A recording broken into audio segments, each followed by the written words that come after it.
శత్రుత్వం లాగా అనిపించి కొన్నాళ్ళు ఓ ఏడాది పాటు చాలా మానసిక క్షోభ అనుభవించిన సందర్భం ఉంది. వాడేమో శత్రువేమో కొడతాడేమో అట్లా కొడతాడేమో అని కూడా భయం. కోనసీమ కుర్రాడు అని సినిమా తీస్తున్నాడు రవిరాజ పిన్సెట్టి, అర్జున్ హీరో. అప్పుడు నన్ను మా ఇంటి దగ్గరలో ఉండేవాడు రవిరాజ పిన్సెట్టి. అది గొప్ప టెక్నీషియన్. కోనసీమ సినిమా తీస్తున్నాం, రైటర్గా రావాలను. మహాలింగపురంలో ఆఫీసు బాగుంది, మంచి ట్రీట్మెంట్, మంచి భోజనం, రచన మీ ఇట్లా కథ చెప్పి ఇట్లా దీనికి మేము రాయాలి. నేనేమనుకున్నా అన్న కొత్త నన్ను రచయితగా పిలిచారు, అమౌంట్ మీరేం ఊహించక్కర్లేదు, మేము విల్ సాటిస్ఫై యూ. బట్ నేను డ్రామా అన్ని తీయగలను కానీ కామెడీ నేను పెద్దగా పట్టు లేదు అన్నాడు రవిరాజ. అంటే నేనేమన్నా తెలుసా, కామెడీయా ఎడం చేత్తో రాస్తా. This is the word I use. Comedy ఎడం చేత్తో రాస్తా. అప్పటికి నేను Kanakamahalakshmi recordings, radio station comedy రైటర్గా పాపులర్ యాక్చువల్గా అనేసా. అంటే చాలా క్యాజువల్గా అన్న. అది నేను అతను అంటే తప్ప నాకు గుర్తు కామెడీ ఉంది సార్, నేను ఎడం చేత్తో రాసేస్తా అన్న. అబ్బా అనుకున్నాడు, ఏమనుకున్నాను మరి. కానీ నేను రాయడం మొదలెట్టాక నాకు దివాకర్ బాబు ఫోన్ చేసాడు సార్. ఏంటి బాస్, నేను పలానా హోటల్లో ఉన్నాను, ఏంటి విషయం, ఏంటి ఏ సినిమా? కోనసీమ కుర్రాడైన ఒక సినిమాకి మాటలు రాస్తున్నా. నువ్వా? నేను ఈ అవునా అని నొక్కి, అంటే హిపోక్రసీ లేదని అనను కానీ ఉంది. ఇట్లా చాలా సందర్భాల్లో ఎప్పుడు వాడాలో తెలియదు. ఇప్పుడు అవునా నేను కూడా రాస్తున్నా కదా సినిమాకి, న్యాయంగా ఏమనాలి, మనసులో పెట్టుకుని తర్వాత నేను కూడా రాస్తున్నా కదా అన్న. అవునా నువ్వు రాస్తున్నా, నేను ఎందుకు రాస్తాను నాడు మా. ఇప్పుడు అసలు బాంబు తెలిసింది అంటే ఆ సినిమా సత్యమూర్తి ఆల్రెడీ రాసేసాడు. ఇక చూడు ఏంటి సార్ సత్యమూర్తి సినిమా స్క్రిప్ట్ అవునయ్యా రాశాడు, సగం రాశాడు, హాస్పిటలైజ్డ్. అవును హాస్పిటలైజ్డ్ అయితే నాకు చెప్పాలి కదా సార్ పలానా. ఏం కాదమ్మా నేను అట్లా కుదరదు సార్, నేను ఆ పర్మిషన్ తీసుకోవాలి. ఎట్లా తీసుకుంటావు? ఈజీ ఆల్మోస్ట్ బెడ్ నేను తీసుకెళ్ళాలి అక్కడికి. నన్ను తీసుకెళ్ళాడు. చూస్తే ఆయన బెడ్ మీద ఉన్నాడు. ఇప్పుడు ఏం చెప్తాను చెప్పు, రాసే పరిస్థితులు కూడా లేడు. ఆయనతోటి మాట రాకుండా పుచ్చి నాది. అక్కడి నుంచి షూర్ కదా సార్ ఇబ్బంది, ఎందుకంటే నాకు కొత్త వాడిని, నన్ను గబుక్కుని ఆయన సీనియర్ మోస్ట్ రైటరు, పైగా రఫ్ అండ్ టఫ్. అసలు సత్యమూర్తి మామూలుగానే డైరెక్టర్ నీకేమొచ్చాయా దానికి పెట్టి షాట్ అనే టైపు. నేను కొత్త రచయితలు తొక్కుతాడు, ఇంకా వచ్చేస్తే రాసిచ్చే సినిమా. ఆయన హాస్పిటల్ నుంచి బయటకు వచ్చాడు. Cinema super hit. అవును, ప్రతి అక్షరం నాది, కథ నాది కాదు, డైలాగ్ ప్రతిది నాది, సూపర్ హిట్. మామూలు కామెడీ కాదు. అందులో నా పేరుతో పాటు 1,00,000 మంది పేరు వేశారు. అది ఇంకో అయితే మరి వేస్తారు కదా, అవన్నీ నేను చూసుకోవాలి. హిట్ అయింది, నన్ను పిలిచారు, బాగా డబ్బు ఇచ్చారు, మంచి నెక్స్ట్ సినిమా నువ్వే అన్నారు. ఒక గౌరవం పెరిగి ముందు సక్సెస్ కమర్షియల్ సినిమా, పెద్ద హీరో. కట్ చేస్తే ఫోన్ సత్యమూర్తి, సత్యమూర్తి అయ్యా రాడపల్లి, ఆ ఇంట్లో ఉన్నాం కదా. ఇక నాకు ఇక్కడి నుంచి అనుమానం ఏంటంటే, సత్యమూర్తి ఎరా నా కొడక, నేను బెడ్ మీద ఉంటే రాసేస్తావా, పెద్ద పుడింగు నువ్వు అని తిడతాడేమో, ఎక్కడైనా కాబట్టి కొనం. ఈయన ఎత్తలే 1 year పాటు సత్యమూర్తి పేరితే నాకు భయం. ఆత్రేయ సభ ఏదో జరుగుతోంది సంథింగ్, వీళ్ళ సత్యమూర్తి వేదిక మీద కనుక నేను సభలోంచి పారిపోయి వచ్చేసాను. 1 year సత్యమూర్తి పేరు కానీ సత్యమూర్తి ఇది కానీ వస్తే నేను భయం వేసేది. నేను వీళ్ళందరూ ఏమండి, నేను మన రవిరాజ ఎందుకు నేను చెప్తా కదా, ఒకసారి వీళ్ళు కాంప్రమైజ్, అతనేం చేయలేదు నువ్వు అవన్నీ వదులుతారు ఆల్రెడీ. నాకు అట్లా 1 year తెలియని శత్రుత్వం. ఇక క్లైమాక్స్ ఓ రోజు పాంగులో హోటల్లో ఉన్న పైన థర్డ్ ఫ్లోర్లో ఉన్న మహర్షి రాఘవ వచ్చి ఈ విషయం ఆల్రెడీ స్ప్రెడ్ ఏదో క్యాజువల్గా సత్యమూర్తి కింద హోటల్లో రూమ్లో దిగాడు అన్నాడు.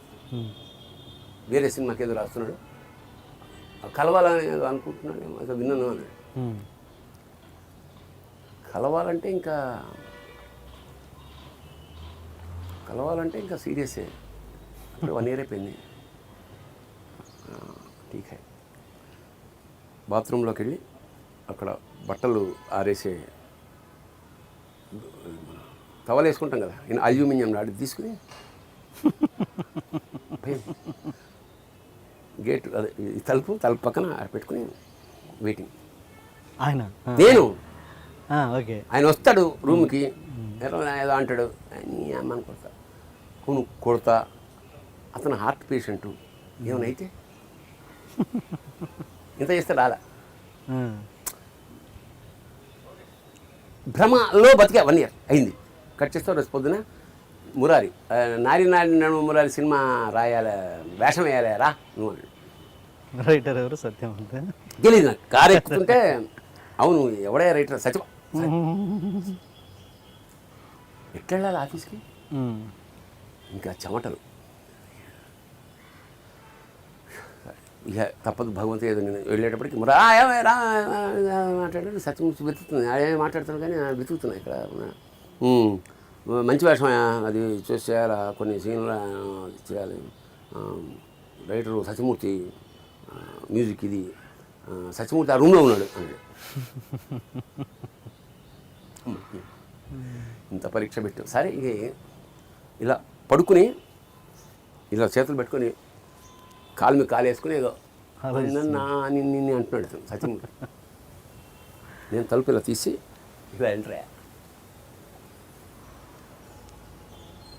కాళ్ళు పట్టేసుకుని ఏమిటాయి అన్నాడు. సార్ నిజంగా నాకు తెలియదు సార్, ఇది అవి నేను ఎప్పుడైనా అప్రిషియేట్ చేద్దాం, నేను అమ్మ బాగా రాసావు అని నేను 100 సార్లు ట్రై చేశాను. నువ్వు ఎప్పుడు ఫోన్ ఎత్తావు ఏంటి? సర్లే, ఇట్స్ గుడ్, వెరీ ఎంత మంచివాడు. హర్షగా ఉండొచ్చు కాక ఆయన ఉద్దేశం నేను రాయలేకపోయినా నువ్వు రాసావు సంతోషం అని ఏదో చెప్దాం అనుకున్నాడు. నాకు ఆ గిల్ట్ నేను, సార్ ఇట్లా జరిగింది సార్, నా తప్పేం లేదు సార్, మీ దండం పెడతా అంటే ఎవరిని ఎవడు అడుగుతున్నాడు ఆయన అన్నాడు. అద్భుతమైన క్యారెక్టర్. నేను ఐ వాజ్ అప్పుడు అద్భుతమైన క్యారెక్టర్, ఇష్టంగా అదొక్కటే నాకు తెలిసి. నేను భయపడి అకారణంగా తప్ప ఇంకా నాకు తెలిసి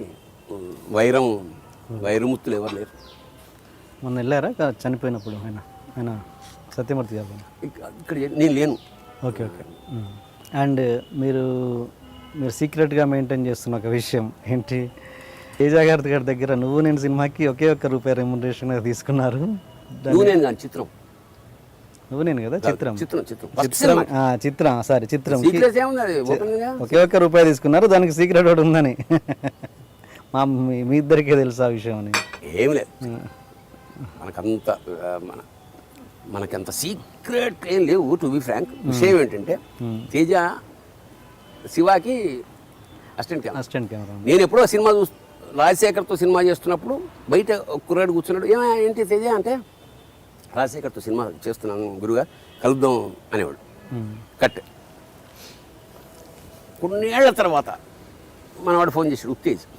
ఓకే అన్నయ్య తేజ ఒకసారి నేను కలుద్దాం అనుకుంటున్నాడు, రామోజీరావు గారితో సినిమా చేస్తున్నట్ట, అయితే బడ్జెట్ ఎక్కువ అవుతుంది ఇది అంటే నిన్ను భరించలేడు, అట్లా అంటే చిన్న బడ్జెట్ కదా, నేను పెట్టుకుందే మనం ఏమన్నా అడుగుతామో కొంచెం అట్లా. తేజ నెంబర్ ఎంత అని నేను కాల్ చేశాను. తేజ నేనే భరణి. సార్ నువ్వు రేపు సాయంత్రం మా ఇంటికి రా, కచ్చెప్పు. వచ్చాడు కచ్చెప్పు. తేజ చాలా బాగుంది సినిమా కదా, ఈ సినిమా సక్సెస్ అయితే ₹1. సార్ సక్సెస్ ₹1 బదులు ₹1,00,000 ఇప్పించాడు. ఆ తర్వాత అతని సెంటిమెంట్, ప్రతి సినిమా కథ మా ఇంటికి వచ్చి నాకు చెప్పాక షూటింగ్ చేశాడు. ఈరోజు ఒకటి హోరాహోరి ఇంకోటి ఏదో తప్ప రేపు తీయబోయే కథ కూడా చెప్పాడు. దానికి నెక్స్ట్ సినిమాకి మీరు ఎంత తీసుకుంటున్నారు సార్, ఇంత, నెక్స్ట్ డబుల్ ఇప్పించాడు. అతనేమన్నా అంటే నాకు ₹1 లేనప్పుడు నాకు సినిమా చేశాడు అంచేత ఇతనికి రెమ్యునరేషన్ డబుల్ ఇప్పించాడు. ఓకే తీసుకునే దాన్ని డబుల్ ఇష్టమైతే డైరెక్ట్గా చెప్తే నో అనడానికి ఏముంది. ఓకే అట్లా నేను చాలామందికి ఫ్రీగా చేయాల్సిన సందర్భాలు వచ్చినప్పుడు చేసేస్తా.